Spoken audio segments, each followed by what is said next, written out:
Be true to what you said on paper. Welcome back to At the Round Table with MAMLEO. I'm your host, Larry Elson, in studio with my brothers and my sisters. To my right there, Helen Ritchie is in the studio with us this morning. Good morning, Helen. And Dr. Bradley is here. He just had a short break, but he'll be right back there. The doctor is in the house here this morning as well. It's Pastor Hobbs is with us as well this morning. I want to say hearty good morning. I want to thank our sponsor, the Money Store, for all your mortgage needs. Give branch manager Cora Holbrook a call at area code 508-345-4726. Also want to thank the Cruise Construction for their continued support of this broadcast. And if you want to support this radio station, MAMLEO, we're okay. But we also like to extend that, the Boston Praise Radio.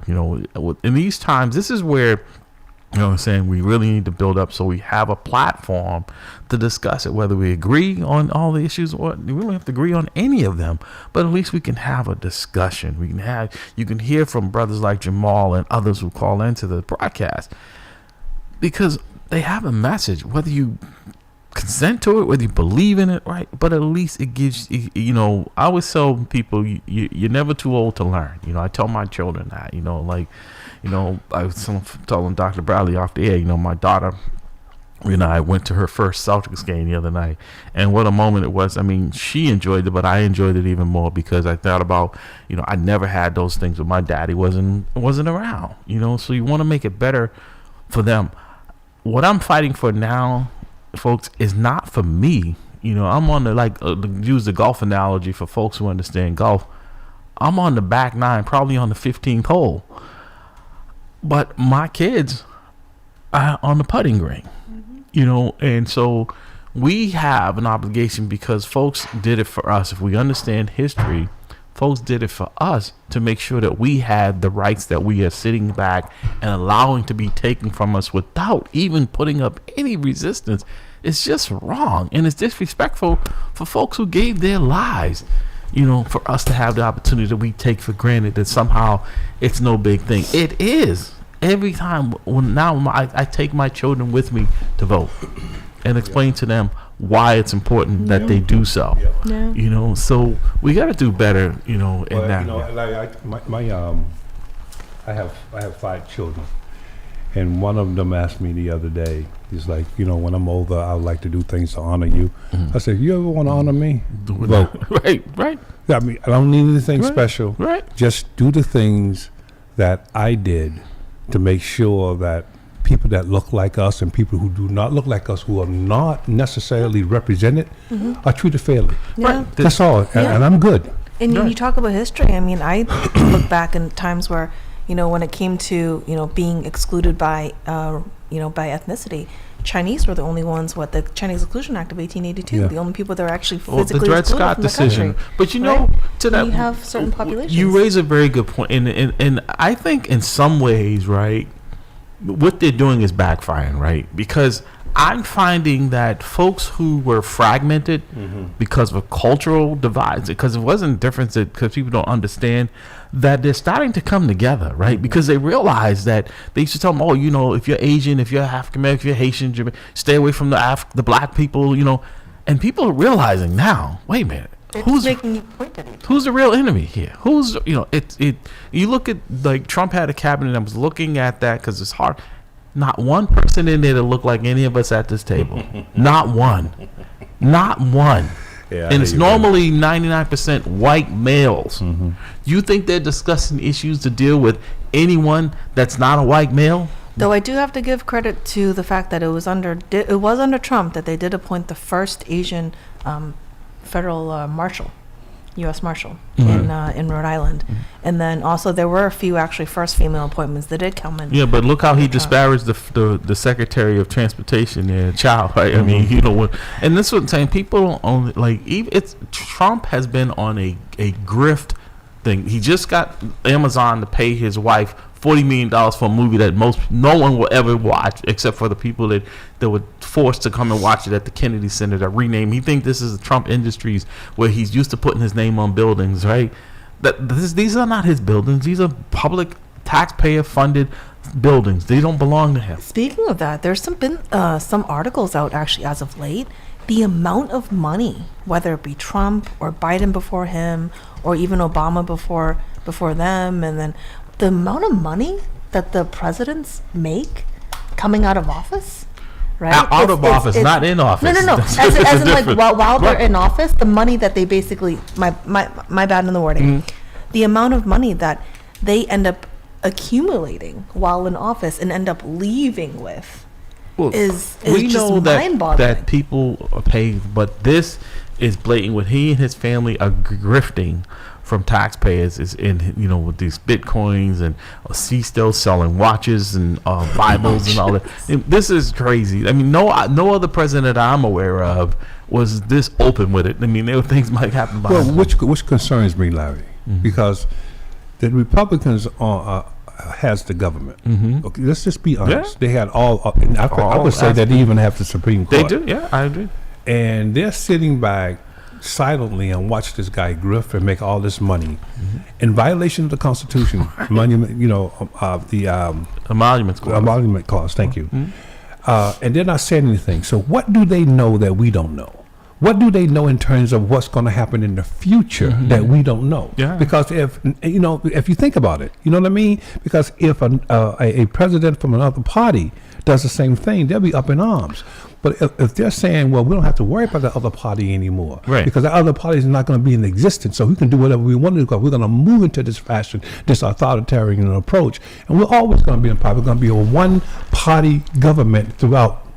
From here on. Or could it be that they're making money themselves? I mean, wasn't there just they that are. news They back are. a few They years are. ago? They Was are. it Justice Both Thomas, sides, right? Yeah, both sides are making money. The vacations he was getting, the amount of money and whatever else, and gifts, and then there was a whole issue of the conflict of interest, but he's still sitting there. Yeah. But here's the thing, and Jamal, I want to get you to what people don't understand. The one bedrock of this country, regardless of party, was the independence of our Federal Reserve, right? And now Trump is trying to install someone. He just nominated someone to be the chair of the Federal Reserve. Yeah.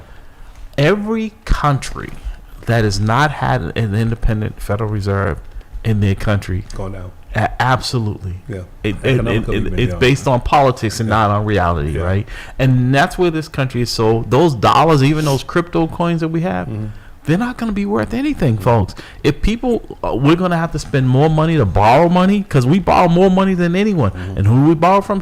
Who is going to give us a loan, knowing that if someone's saying, oh, interest rates are down to 2% because the president is running for re-election, or the politics won't look like, and then flooding the market with money that we can't pay back. This country, like I said, I told people Trump is going to bankrupt this country like he's done all of his businesses. Jamal, again, are you seeing any sense in the tone and the change in people wanting to do better or better themselves? Because if they're waiting for this government to save them, it's not coming. So, like, I see a whole bunch of, like, I'm going to use this analogy. I see a whole bunch of fat people on the couch yelling at the TV who secretly, they want to get healthy and be young and cute. Like the New Year's resolution, right? People on Baywatch, right. But the fact of the matter is they ain't never going to move off that couch. And they never going to put them TV dinners down, So I think that we're rhetoric and disgruntlement is at an all-time high. Yeah. And action is at an all-time low. Okay. And then even when you see action, like my phone has been ringing off the hook for the past 2 weeks. Did y'all see the guy who popped up out of nowhere and claimed himself as, the new Black Panther? No. Okay, well, God bless you. So there was a guy who popped up on the scene, proclaimed Black Panther legacy. That lasted about 2 weeks before the original and still living members of the Black Panther Party condemned him, because nobody knew him. He popped up out of nowhere, much like the Black Lives Matters or the this one or the that one. So these people pop up out of anywhere. They can capture the frustrations of people in a moment and enrich themselves, but not move them nowhere except to GoFundMe or something like that. And that does make you wonder, right? Because think of when Menino, right? All the businesses and like the Fioses and the Walmarts and the businesses that he did refuse to let into the city unless basically they greased his palm. Right. Kind of makes you wonder, like, Chick-fil-A. with as much Chick-fil-A, exactly, that was a big one, as much as that Menino did that in the decades that he was mayor, and how much Michelle Wu learned under him. You got to wonder, with the White Stadium, right, with the hundreds of millions of dollars like that are supposedly going to, renovating our public schools, but yet somehow how are our public schools still ranked as low as they are in the country, right? And then you got to wonder, where's that money going? Yet we have, what was it, Senator Collins mentioned, was it about half a billion, right? $500 million in reserves, but yet you're maxing out your increase in real estate taxes for the entire, for all your residents, 13%, 26%. Right. Where's that money going, and Right. what's going on with that? Right. To that point, Jamal, I think it may have been you that was telling me about, because I haven't been paying attention to the dysfunction and the back and forth that's been going on at City Hall with the city councils down. There's been a big rift with folks. With the election? The elections, and just trying to get anything done, because they're all at odds, and you have the loyalists for to Mayor Wu, just give themselves and then pay you have raises. the folks who would just feel like there's nothing that they can do to stop it, and there seems to be all this conflict. Have you been paying any attention to that? I mean, other than what's been, publicized, one of your frequent guests, City Councilor Ed Flynn, has spoken about it on your show. And then I also heard him on the radio yesterday on a show that I was on from the Boston Herald Network, Howie Carr of all people and things. That must have been interesting. Yeah, it was quite. But yeah, there is definitely a rift has been publicized, and I think that there has always been two positions on the council, or any body really, liberal and conservative, to make it simple, and folks push back. I think right now though there is a level of discord that I really haven't seen since back in the days when Jim Kelly and Dapper O'Neill and all that was still around. But look, it's still more civil than that time, because no fist fights have broken out. Ain't nobody told nobody's mama a dirty word or anything like that.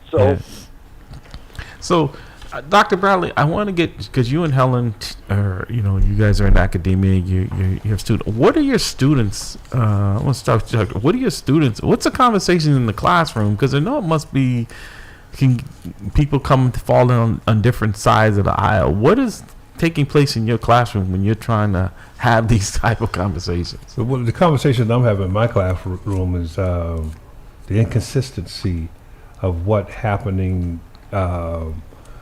the Constitution guarantees versus what the government is doing. A lot of my students are confused on how are they allowed to get away with this when for instance, the Constitution says that the states shall control the election. Well, how is this guy going to Georgia and getting ballots, and what is he doing with the ballots? You know what I mean? And how can we keep the terms of the Constitution intact? Helen? Well, conversations have turned to, instead of me teaching, it's been now more so me as the student, right? Since being in school. But in terms of constitutionality, it comes down to, actually, a big part of it is that understanding what was written down, why it was written the way it was, right? And really getting back to what does it actually mean, right? Kind of like not as much as the letter of the law per se, but part of it also is like the concept behind it. And then actually really understanding the fact that we do have laws and rules and regulations for a reason, right? And I think back to when we talk about immigration, I mean, I had an aunt and a cousin and uncle that waited 20-something years to immigrate here. I mean, I, as a child, I still recall at 6, 7, 8 years old, helping my mother fill out these, like, practically, to me, it was like mile-long forms. And if we got one little thing wrong, it sent it right back, and he had it took forever, and hundreds and thousands of dollars of, fees that we had to pay. My mom had to, commit, and people that went through that journey and that difficult, finally, people that would have to go through that. I mean, I can only imagine, like, there's definitely, even within the immigrant population, right? You have people that will be on different sides of the conversation, because you have those that go through this whole process legally and run through, follow the rules and so forth. Right? You can apply this in so many situations. You follow the rules, and then you see other people cutting the line. Well, it's right? like you're being jumping the post. in the 12 items or less, and somebody's got a shopping cart in front of you. Yeah. Right? And like, wait a minute, the sign Well, right there says, as she was talking, I'm thinking to myself, here we have in this country now a 34 count felon who's married to an immigrant, right? who has an anchor baby, telling us that criminality and immigration is bad. Yeah. Think about that. Yeah, You can't make this up, man. I'm telling you. Even the fact that we had a city councilor that wasn't even eligible to vote, but yet was somehow voted into Yeah. a city council to make rules and regulations for the rest of the population. I don't know where we're going, man, but I can tell you right now. It's like We're living in. Every once in a while, America goes through this hiccup. Yeah. And Hold on. Were you referring to Henry Santana right there? We had Henry Santana. He actually talked about how his voting eligibility, that there was an issue there, and then you also had he was not eligible to vote, and then when he became 18, he went through the process. Same thing like Tanya Fernandez Anderson, like whatever their status was, or what have you. But when the time came for them to be eligible, they went and applied, and then became eligible to vote, and then went on from there. And it wasn't even just the eligibility to vote. There was also even coverage with the guards reports with not even just eligibility to vote, but not actually even voting, the voting history in and of itself. So Jamal, let me ask you a question. Do you think there's a nexus between civics being taken out of the school? Because that's why I wanted to start this with asking Helen and Dr. Bradley about their classrooms, because people pay to attend there, but we removed civics from the classrooms. I know here in Massachusetts, but around the country. And that's a very important part of your development and understanding that voting isn't just a spectator sport, and the reason for it is not being taught, right? It's like, what's the difference? Whoever gets their people out, that's who wins. Not understanding that if sitting on the sideline is really the real reason why they win. Do you see any connection? Well, this is why in the Black Panther Party, a lot of people obviously know the Black Panther Party for the food program and this and that. But one of the main components of the Black Panther Party in any current formation or iteration is engaging in, if they're real, is political education. Yeah. And first of all, when you say politics to most people, they think about just voting, just electoral politics, right? But politics goes beyond that. Politics, is the air we breathe in terms of everything that surrounds us. It's the environment we live in and whatnot. So it's kind of like what I was saying before. You could say you're not involved in politics, but you certainly are. Yeah, they affect your life. But also, to that point, Jamal, though, like the organizations that historically we were tasked with, like the Urban League, NAACP, such as, they seem to be very dormant. Like they don't have that same that they used to, that same glimmer. And I think also people seem like we always want to wait until there's a crisis before we decide that we want to take to action. And like they were saying, instead of being proactive, it's like you go to the doctor every year to get a physical, rather than waiting until you get these pains and then you go to the emergency room and they tell you, well, we probably could have done a better job of helping you had you come in earlier. Now you're here and you're stage 4. I just feel like we're at that reflection point where we're just reacting rather than being proactive. And a lot of it too, it seems like we're also being very distracted, right? Where we're looking at it as Democrat, Republican, or you versus me, or A versus B, when a lot of times when it comes to whether it be party ideals or whatever it may be, there are things that maybe you believe a little bit of this one, a little bit of that one, but you have to be, I think more importantly, being educated. An right? independent voter. Exactly. Being educated in our history and what's happened in the past, in what it is that, where's the background of your elected officials. You're not just checking a name because you recognize it, right? Know what that person stands behind. Know what they're... To that point, I personally, this is just my opinion, I feel like we fared better when we've had Republican governors in this state because there was a balance, because we had a Democratic It was funny, wasn't it? representatives, right? And so they had to be... you had to work together because one couldn't get it done without the other, where when one is in control of all of it, there's no need to negotiate. I don't argue that, Larry, but I have a particular abhorrence for Republicans. Oh, no, absolutely. I'm going to be very honest with you. Massachusetts is different than... It's because they just capitulated to this orange guy. And then Absolutely. everything. I can't see myself voting for anything with an R I next totally to it. agree. Because I feel like they never, ever, they dropped the ball on the people that agree on that represent it. one. Right. But a good idea is a good idea. Right. No, but I think to your point, right, I think that it is taking independent voters like us from saying that we can't even affiliate with that party any longer because the Bakers, Governor Baker, who I had a very good relationship with as the governor, regardless of the party, is that it's someone who I could work and got things done. Yeah.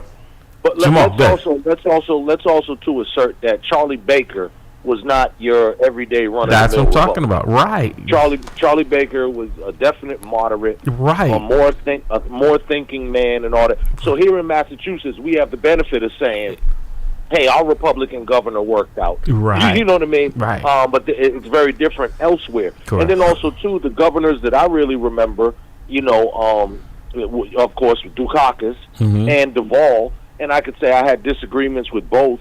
But I think that the state, ran fine.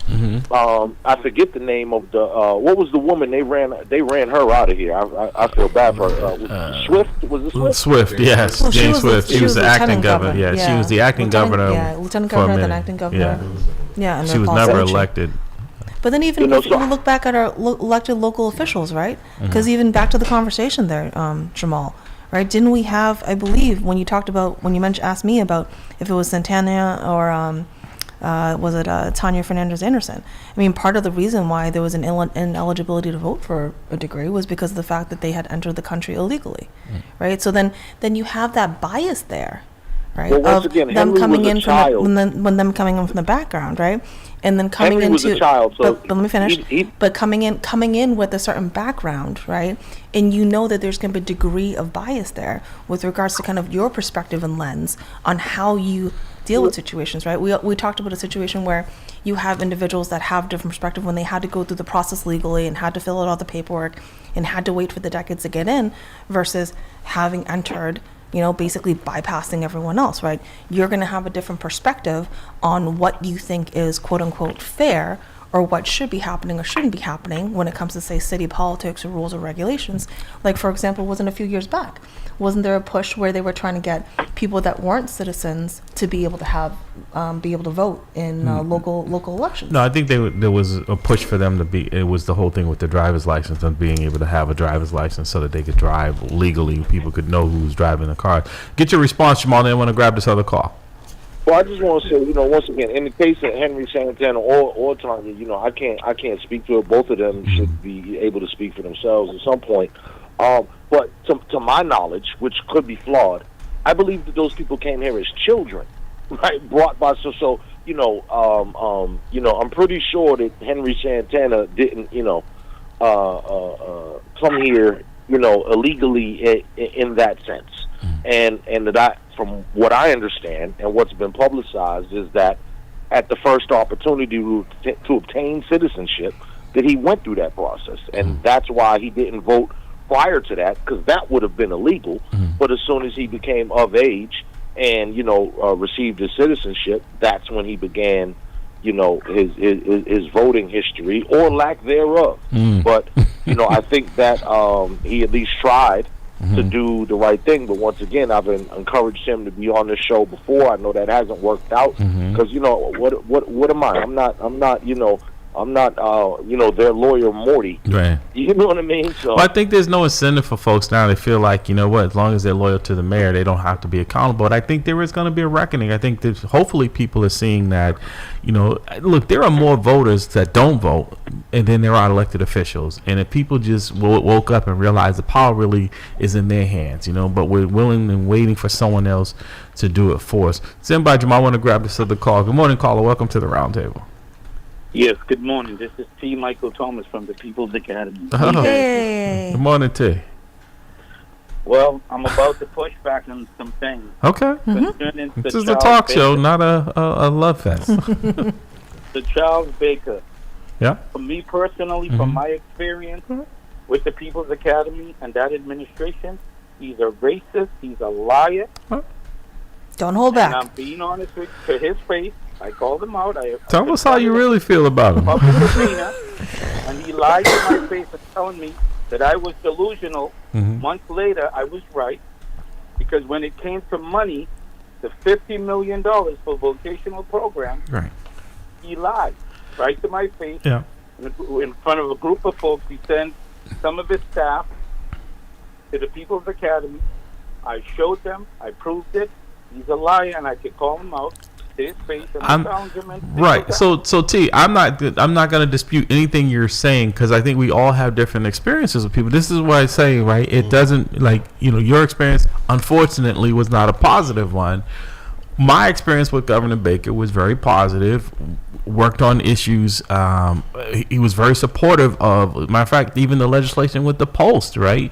And working to make sure that MAMLEO has a permanent spot in that, a voice where we never had, and has visited our organization numerous times, and not just after he got elected. So I understand what you're saying, and like I said, I don't dispute anything you're saying. It's just said. And then there was another incident, whereas he vetoed a bill where we were supposed to get funding for training for the summer. Okay. Get these kids off the street. Right. And CET, I'm not defending him. This is not a defense of him, but I'm saying this, we rarely have a Republican governor in this state, or I don't know of any Republicans on the city council. I can't recall ever a Republican mayor. And we fared worse under folks with D's in a Democratic, not a big D, Democratic state than under if we lived in Florida, right? Where in some of these other places where it's predominantly conservative Republican. That's why I told folks is that how much better are we doing? Because again, when I got my tax bill beginning of the month, it wasn't from any Republicans. It was from the Democratic mayor of the city of Boston.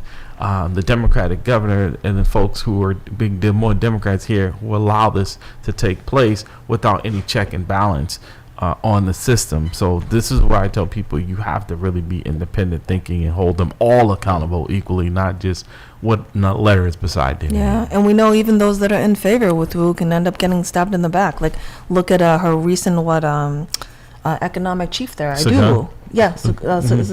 Sagun. Right? He was seemed like he was in favor, and then now all of a sudden it's like, nope, no one's safe, right? And all suddenly he's... Can I touch on Sagun for a second, please? Yeah, go ahead. Remember when he came out of Beckman, he discovered with the Walsh administration about the city contract, $664 million, less than 1% went to, minorities, whatever. He got a job at City Hall. That whole thing went out the window. Are you saying the politics changed, brother? Right when they got there. The parlor trick. He got his piece. I'd like to touch on Mr. Santana. He's another one. I'm sorry. No, you won't get any argument from me with that guy. He's still yet to call and apologize for not even showing up or just saying I can't make it. So go ahead. Well, I don't want to stay on the line because I enjoy listening, but just two last things. Larry, check your email update. Okay. Rachel, and I will be listening. All right. Thank you, T. Appreciate it. You stay warm out there, okay? Stay safe. Jamal, again, I know I always ask you this question. I'm asking my cohorts here. How do we get folks... Dr. Brady, he gives me that smirk. What He's ready can we do, Dr. Brady? I'm throwing this at you now, so you don't have that smirk. what do we do? How do we move this in the other direction? I mean, you and I have been on this journey from day one, right? We've been beating this drum forever, right? And it's really not a difficult fix, right? There are more of us than there are of them. There are 13 members of the city council. At the state house, there are more people in this country than elected officials, but they have gotten us in the mindset. So I remember when someone said to me, with your paycheck, they said, if they didn't get their money before it was on a voluntary basis where you had to send the money in every month, every week, or wherever you got paid, they wouldn't get it. That's why they take it from you ahead of time. It's the same thing here. The same analysis is that we concede to them that somehow they have all the power over us, rather than explaining to them they work for us. Yeah, but Larry, when it comes down to voting, how many people actually vote?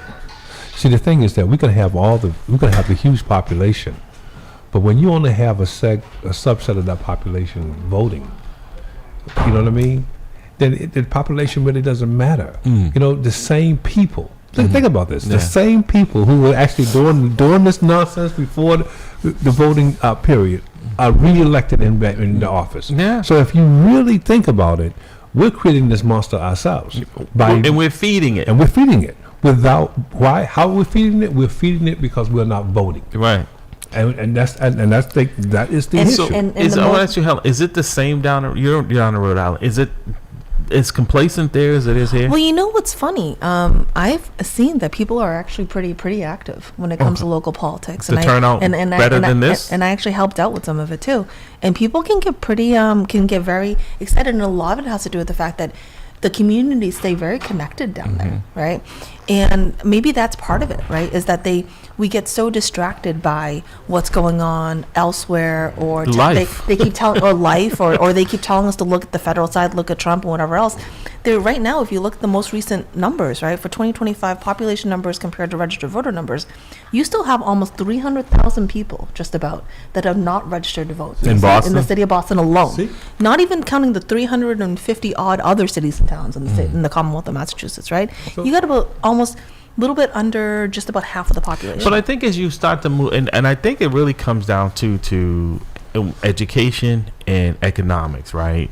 Because if you move into more of the affluent neighborhoods in the state, you see the voting increasing. But that's the reason why they removed civics from the school. Because if you have an educated body of voters, they're going to ask the question, why? What? Right. What are you doing with my tax dollars? What are you doing with my tax? So, but if I have an ignorant body of voters, then they were like, well, I don't know this guy. But the name sounds right, so I'm going to do this. And the last thing too, the last election that I participated in when it was local, what they did on the ballot was every measure that if you had to vote for something that would result in a tax increase, they had a separate pamphlet that actually explained exactly what that was for, what it would impact, and there was a whole description, and it kept everyone informed. So even if you didn't have knowledge of it beforehand, when you were waiting in line, which was a very long line from my recollection, a very long line to vote, but you were able to read through and at least get little snippets of everything that you were voting for. That depends on if the person can read. It did come in different languages. Okay. I just had the English one. That depends on if the person has the patience to do it. That depends on a whole lot of variables. What they can say, well, we put it there, you didn't do it. So, what I tend to do before I get to the poll is I'm already educated on what I'm going to vote on and why I'm going to vote. So my mind is exactly. I have already researched the question. I have already researched exactly who's the author of the question and what is that person's political motivation, because that can also drive the question. So smartphones. That's exactly. Pastor Hobbs, you going to say something? No, and I always want to lift those who are incarcerated, because that's a whole nother population that nobody even thinks about, that actually is a voting block, right? Yeah. That could really make a difference. Yeah. 7,000 people across the state of Massachusetts who are disenfranchised because Governor Cellucci took the right for people who were serving felony convictions to vote. So you can serve the highest office in the land with 34 felony convictions. Right. You can't vote or participate, right? Because you're serving a felony conviction. That needs to change. So that has to change, right? that's what- yeah. So, but in addition, those who can vote, who are waiting pre-trial, right? Those who haven't even been convicted, right? Those who are serving misdemeanors. No infrastructure's in place, right, to engage this particular population. Well, so folks, I want to put this out there, and Jamal, I want to get your take on it first, because see, I've engaged people about voting, and like it doesn't matter. Like particularly,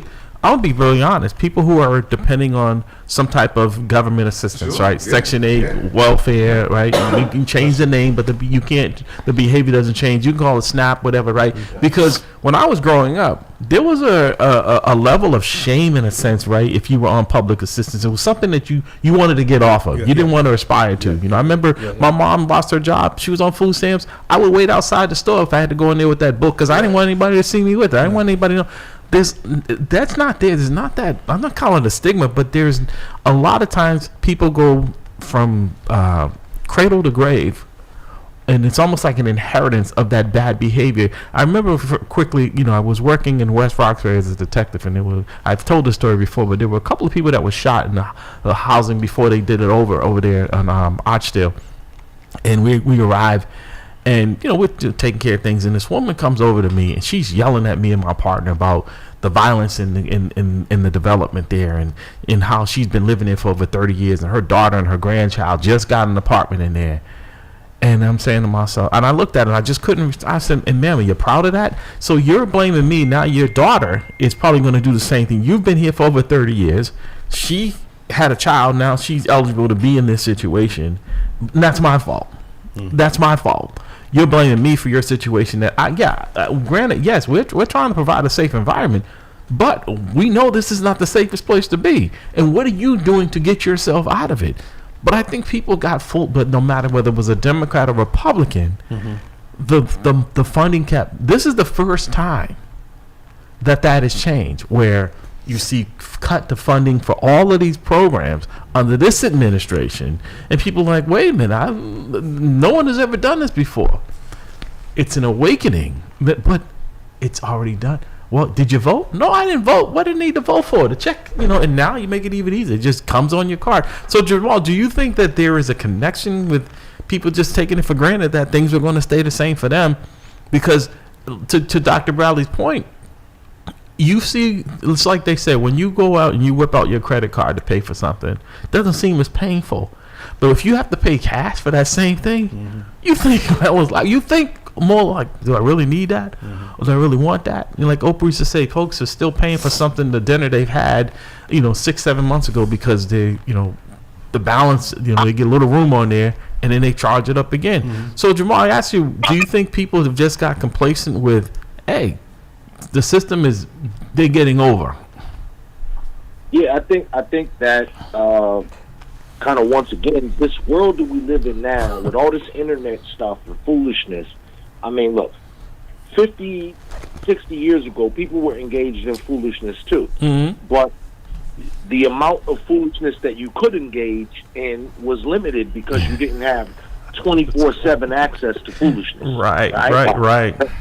But now that it's everywhere, right? I think that, competing with this YouTube stuff, and TikTok, and, all the dances and the latest little joke or what have you, even if you look at some of these people who have now gone to superstardom, like the Drewskis and whatnot, they have millions of views. They didn't come from a record label or even like Joe Rogan. I remember him from that TV show, Fear Factor, right? And now I didn't realize, because he's as popular as he's one that helped Trump get elected.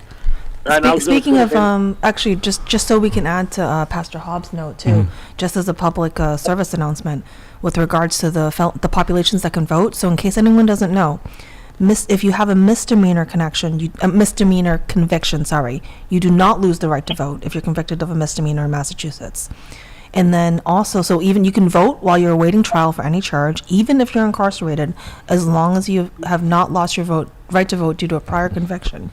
You lose your right to vote while incarcerated if you are convicted of a felony. However, if you are on parole, probation, or have fully completed your sentence, you may register to vote and cast a ballot. So do know that you do have a right to vote at times, but it's just know that just because you've been convicted of a felony, if you are on parole, probation, or have fully completed your sentence, you may register to vote and cast a ballot.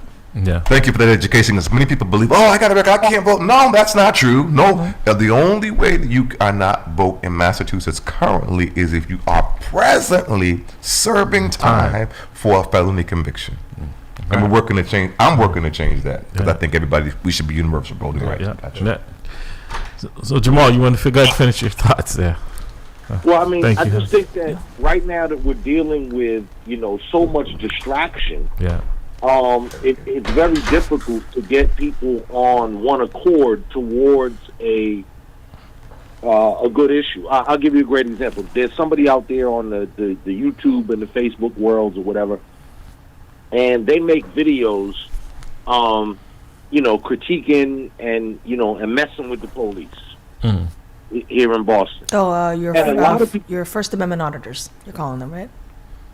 some of them take it more seriously. Some of it do it more as just a big F you, what have you. There's a bunch of them.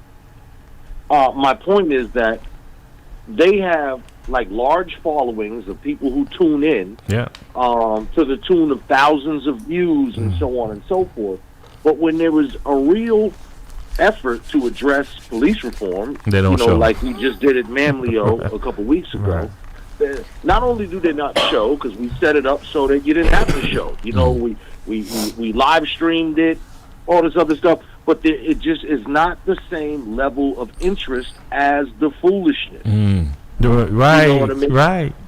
But I think that speaks to the civic engagement part, because they're like, well, what is the value in this, right? Because they don't understand. They don't understand, so they devalue. I kind of think it's everything. I mean, like, look in our society. America sure knows how to eat, right? Where are the most popular places to eat? The garbage ones. You know what I mean? Yeah. You can get a great burger anywhere around you. Yeah. Okay? But most people are just going to go to McDonald's or Burger King or Wendy's or what have you and get that. And they do so with the knowledge that this might not be the best thing for me, but it's cheaper. Doggone it. Not anymore. No, that's true. And not for nothing, too. Look, the city runs on what? Dunkin'. Right. You know what I mean? Right. So how many people are getting jacked up on the caffeine, a couple of donuts? You're right, whatever. Jamal. But see, when we grew up, the closest McDonald's for us was on American Legion Highway. Right. So and there wasn't a Dunkin' Donuts on every corner. So I used to like the Church and Chicken on Blue Hill and Morton. Yeah, and then there But was they one turned it into a real church. There was one in Nubian Square. Now it's a Chinese restaurant. That was one of the first Church's Chicken down there. Pastor Hobbs had something, and we're gonna grab this other call. I thought you were saying. Okay, let's grab this other call, Jamal. See what the other call. Good morning, caller. Welcome to the roundtable. Good morning, gentlemen. This is Eric Kennedy calling. And ladies. Hey, I'm sorry, and ladies. Sorry. I'm not watching. I'm just listening. She's the only one with hair. I don't know how you missed it. Well, he's only listening. I wanted to comment on your comment about how our generations today perceive welfare. And like you said, back in the day, we were ashamed of that monopoly standing money. in that cheese line. You know the cheese was good, but I didn't want to stand in that line. Come on, now, that cheese with Exactly. grits, man. You Come had on. to pull out those blue $10 bills with it was just like peel it off. Right. But today's mentality of today's youth, they don't realize it because that's been their life for generations. That's Like, I'll give you an example. I was, you know how some sneaker stores, they come out with a brand new pair of sneakers and you have to wait in line overnight to make sure you get some? So I was with my nephew waiting in line, and there's another kid in front of me that lived in East Street Projects, right? And he had a friend with him, and his friend was like, "This is stupid. I don't know why you guys waiting in line for some stupid sneakers and stuff like that." And he goes, "You're just mad because you can't afford them." And I said, "Wait a minute. You can only afford them because of where you're living at." I said, you don't realize that your rent, you're paying pennies on the dollar for rent, where he lives up the street and his mom's paying market money for rent. Right, or So mortgage. you need to know what your 26% increase. your situation is before you get on him about not being able to afford it, because technically you shouldn't be able to afford it. Right. I was gonna say, and he's a kid. He ain't bringing no income in. He No. can't afford it. Right. But see, to you guys' point, that's what he's. So that's like a drug, right? He's getting used to that high, and that's what he's going to want, right? So that's in his life. That's a priority. Is this appearance of wealth and that you're doing well? When you, like you said, you go through any housing development, and you see some of the finest cars and stuff. I remember, Exactly. it was almost illegal to have a car if you were on any public assistance. And I'd even ask too, Larry, I mean, and Eric as well, and Dr. Bradley and Franklin, is it even sometimes even a sense of entitlement, right? You talked about how you have generations and generations of people. You look at what's been happening lately, across the country, and it's even, recently the federal government found a significant amount of SNAP fraud that's been going on in Massachusetts, right? Yeah. So how much of that is in part ingrained, possibly, right, through the generations, but in part too, is there a degree of sense of entitlement as well, right? You look at the way some of if you look at our political city leaders, right, we have so many cases, unfortunately, more frequently than I can think of in recent history, of them taking bribes, right, or all the different misconduct that's been going on. Well, I think that's been going on for a while. Right. We just now have more ways of documenting. More ways of figuring it out. More documented, because a lot of this stuff, it was a gentleman's agreement, because I was watching a documentary recently about Kennedy and all the women that the Secret Service, and then the press didn't report on those. Now the sensationalism of things is really what leads. There's very little news out there now, like even like on Fox, they're not reporters. These are people who are commentaries. They're in the evening, so they don't have any journalism background. But that's what gets the ratings going, and people misrepresent that as news, and it's not news. But people are more concerned now with what's going on in people's personal lives and how it impacts their daily lives. But I'd even say, how does this SNAP fraud impact the people that actually do need it, right? And in terms of the people that do need the resources, and maybe it's just going through a bad spell. Well, right? but that's what, see, this is what you hit the point growing up, is that when my mom lost her job, it was something to get you through. That's what it wasn't. It was one of those temporary things that you get you with. I don't even know why My mom had it too. they call it the Department of Transition, because no one Transitional assistance, transitions. Right, no one right? transitions. Very few people transition true. from it.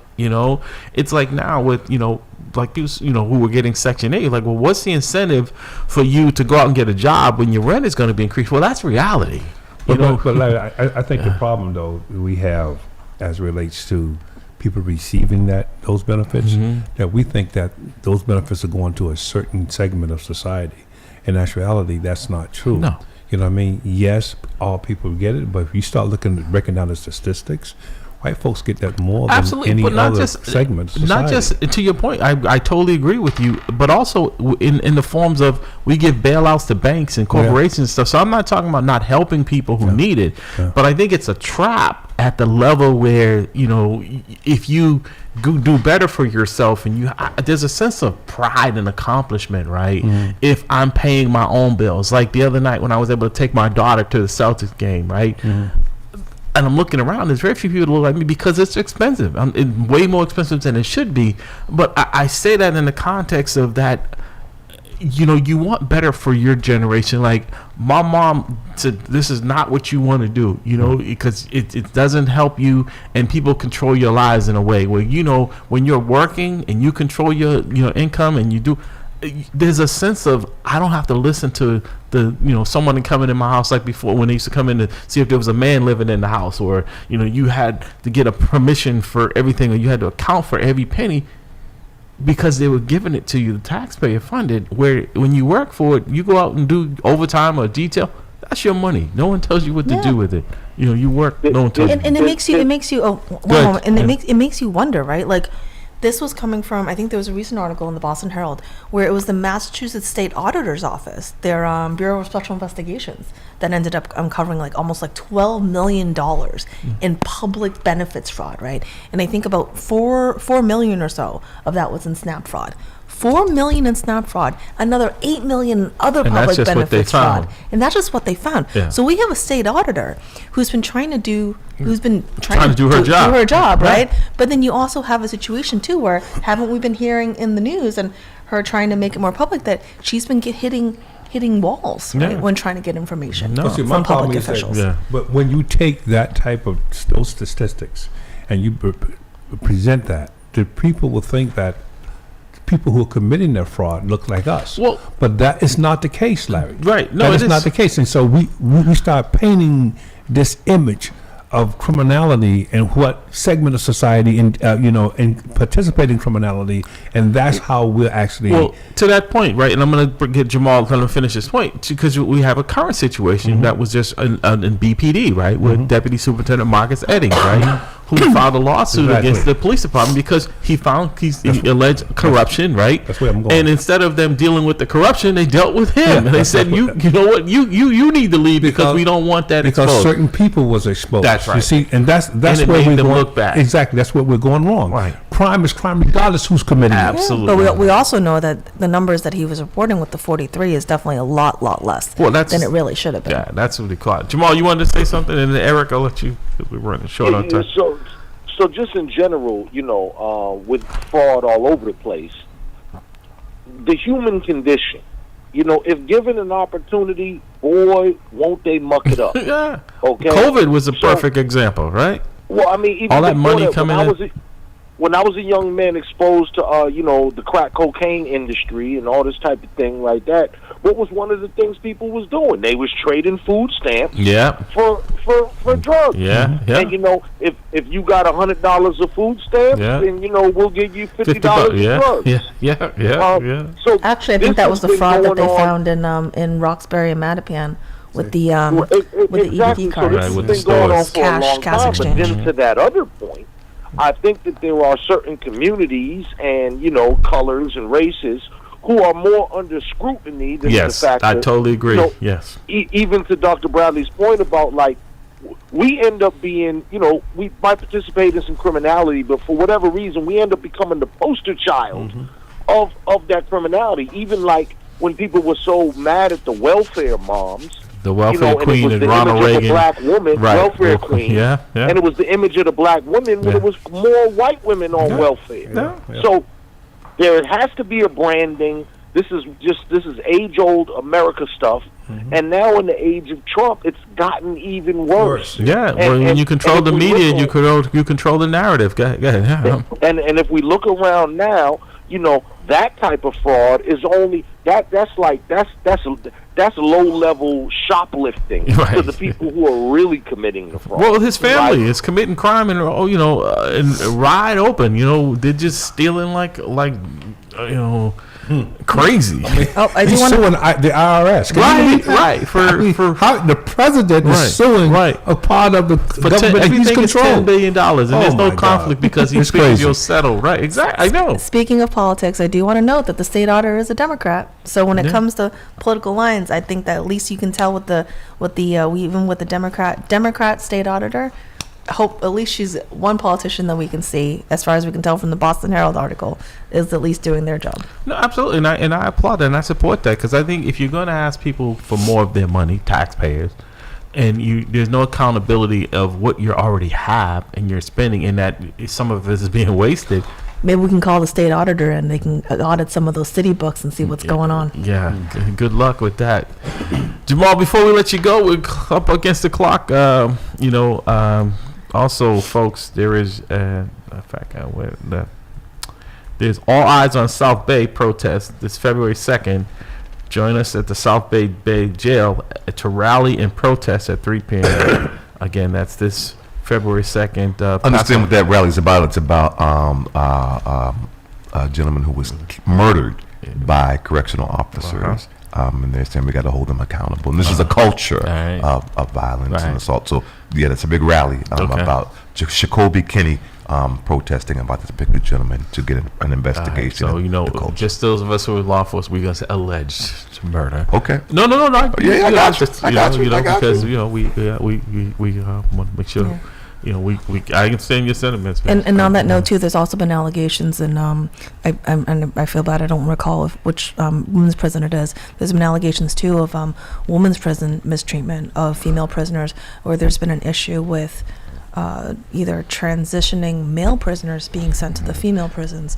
And there's been stay issues out of there jail, as well. folks. It's not some places Allegedly. that's bad enough out there. Jamal, brother, thank you. I'll be out there freezing with you tomorrow. It is cold out there, folks. So try to say one. Thank you, brother Jamal. Appreciate you. Are you gonna be at the rally today? Down at the common? It's cold out here. It's cold and when we go tomorrow, tell them them ain't hard-boiled eggs. Those are frozen. Right. Right. Keep the traffic roads clear. They think they're golf balls. You're gonna bring your clubs. Helen, they're out there. thank you, Helen, for driving in this cold weather. That's a really dedication. And Dr. Bradley? Be blessed. All right. Yep. Stay safe and stay warm out there, people. I wrote 300 songs in 1 year, Boogie will tell you I'm on it. I got unreleased songs for days, they don't want it. Eat any MC in the game, it ain't a challenge if your music reflects who you are, then you's a coward. I can see through the lies you ain't living what you spitting. If your money's so long, why your dog's in prison? Why your baby mom's stripping, why your mom's still living in that same broken home that you used to sell piffin'. You ain't gotta lie to me to sell me a track. You ain't gotta rock fake jewels or walk around strap. I respect artists getting money, but love them for spitting crack. And the fact that one track can move a family out the trap. It's a dream for us lost souls brought up in the mix. I'm motivated by the artists coming out in my midst. And the artists that paved the way when I didn't exist. Music's a skyscraper, I'm just trying to add a couple bricks. This is for the dreamers. They say I am a dreamer. Cause I still believe that anything is possible as long as you work hard. Hustle real hard, hustle real hard. Hustle real hard, hustle so if I never see ya, never get the chance to meet ya. No, I came up from the bottom, always rooting for the underdog. Hustle real hard, hustle real hard, hustle real hard.